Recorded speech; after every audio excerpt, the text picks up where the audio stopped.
There are phrases that the moment someone says them, tell you everything you need to know, not about their intelligence, not about their education, not about how much they know, or what they have achieved, or where they went to school, about their wisdom, about how they think, about the quality of their judgment, and how much weight you should give them in any situation that actually matters.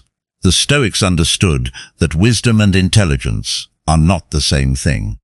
A person can be extremely intelligent and still think in ways that consistently lead them wrong, can be educated and still see the world through a lens that costs them every single time, can know a great amount and still be fundamentally unwise, and the unwise person, the person who has not yet learned how to think clearly, has specific patterns of speech, specific phrases, things they say that reveal, every time, the quality of the thinking happening underneath.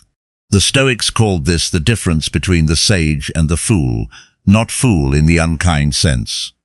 The person who has not yet done the work, who has not yet examined their thinking, who is still living at the mercy of impulse and reaction and the unexamined assumptions that run most human lives without most people ever noticing today. 5 of those phrases, and why they reveal what they reveal.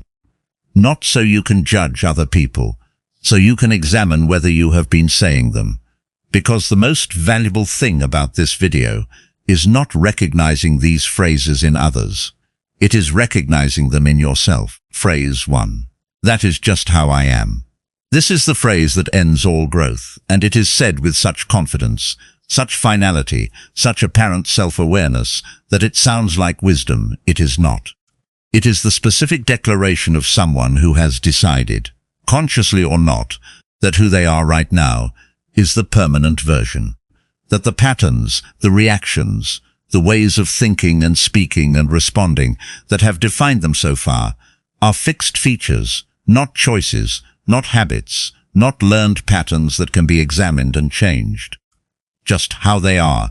And the problem with that declaration is not that it is unkind, it is that it is untrue. The Stoics believed, completely, that character is built, not discovered, not received, built, through daily choices, through the deliberate examination of how you think and act and respond, through the willingness to ask, is this how I should be?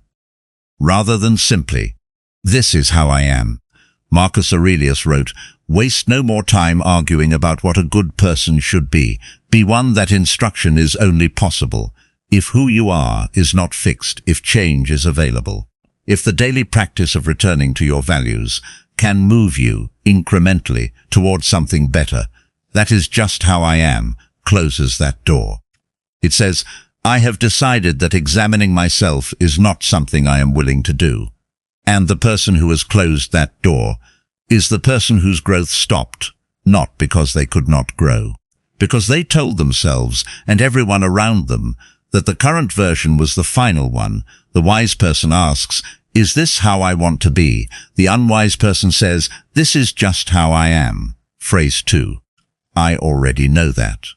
This phrase does something specific and destructive. It closes the mind. At the exact moment the mind should be most open, because I already know that is almost never completely true. You might know the concept. You might have heard the idea before. You might be familiar with the general territory of what is being discussed.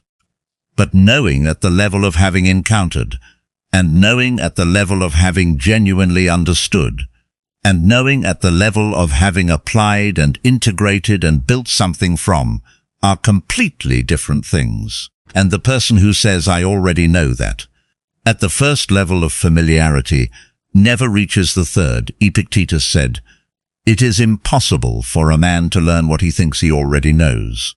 That sentence is the whole problem with this phrase. The moment you decide you know, the learning stops, the curiosity stops, the engagement stops. And the information, which might have carried something genuinely new, something that would have deepened the understanding you thought you had, never gets through, because the door was already closed. The wise person, even when they recognize the territory, Stays curious, asks, what might I be missing here? What might be different about this version? What can I take from this that I have not already applied? The unwise person says, I already know that, and stops. Phrase 3, it is their fault. This is the phrase that gives away all power, and most people say it, sincerely, genuinely believing it is accurate. And sometimes it is, sometimes something that goes wrong is directly and clearly the result of someone else's choices. The problem is not the observation, the problem is stopping there. Because here is what happens when you stop at it, is their fault. You hand the solution to the problem, to the person who caused it. Which means you can only have a solution if they provide one. And most of the time, the person who caused the problem is not going to provide the solution, which means you wait, without agency, without movement, without the only thing that actually fixes things, your own action. The Stoics were not naive about responsibility. They did not say, pretend that other people's choices do not affect you. They said, focus on what is yours, on your response, on your next step, on the part of the situation that belongs to you, rather than spending your energy cataloging the part that belongs to someone else. Marcus Aurelius wrote, you have power over your mind, not outside events. Realize this and you will find strength. The strength is not in correctly identifying who is at fault. The strength is in deciding what you are going to do, regardless of whose fault it is. The wise person acknowledges what happened, and then looks forward. The unwise person correctly identifies the fault, and stays there waiting. Phrase 4. People like me never get lucky, or its many variations. Things never work out for me. I am just unlucky. This always happens to me. These phrases share one thing. They make the outcomes of a person's life the result of forces outside their control, rather than the cumulative result of the choices they make daily. And here is why that is so damaging. Not because it is always wrong. Sometimes circumstances are genuinely unfair. Sometimes the deck is stacked. Sometimes things happen that have nothing to do with choices made. The damage is not in the observation. The damage is in making it the explanation. The story that becomes the reason for not trying, for not building, for not making the next decision differently. Because if the outcome is always the result of luck, or circumstance, or forces beyond your control, then your choices do not matter. And if your choices do not matter, why make different ones? And if you do not make different ones, the outcomes stay the same. And the story that outcomes are beyond your control gets confirmed. Seneca wrote, luck is what happens when preparation meets opportunity, not random. The intersection of what you built and what arrived. The wise person, when things do not go well, asks what they could have done differently, what they can build differently. What different choices might produce different results. The unwise person, when things do not go well, says it was luck and waits for the luck to change. Phrase 5, I will do it when I feel ready. This is perhaps the most expensive phrase on this list because it sounds responsible. It sounds like wisdom, like self-awareness, like the mark of someone who respects the process and does not rush into things. But here is the truth that the Stoics understood, and that most people spend their entire lives discovering too late. Ready is almost never a feeling that arrives before the action. Ready is almost always a feeling that arrives after it, after you started, after you did the uncomfortable thing, after you had the difficult conversation, after you took the risk, after you began, imperfectly, without having all the information you wanted, without feeling confident, without the specific sense of readiness that you were waiting for. The readiness came on the other side, not before. Epictetus said, first say to yourself what you would be, and then do what you have to do. Not feel ready, and then do it. Say what you are becoming, and then do what becoming requires, regardless of the feeling. Because the feeling, the readiness, the confidence, is not the fuel, it is the reward for having started without it. And the person who waits for the feeling before they will start usually never starts. because the feeling never arrives. Not quite, not perfectly, not in the form they were waiting for, and the life they were going to start living, when they felt ready, stays in the future, always just ahead. Always contingent on something that was always going to come after the start, not before it. So here are the 5 phrases. That is just how I am. I already know that it is their fault. People like me never get lucky. I will do it when I feel ready. And here is what all 5 have in common. They are all ways of stopping, of closing a door that should stay open, of assigning the outcome of life to something outside the person, rather than inside.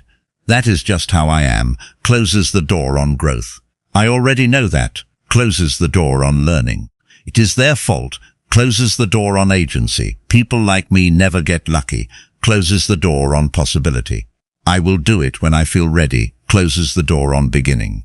And the Stoics would say, each of these closings is a choice, made without realizing it is being made.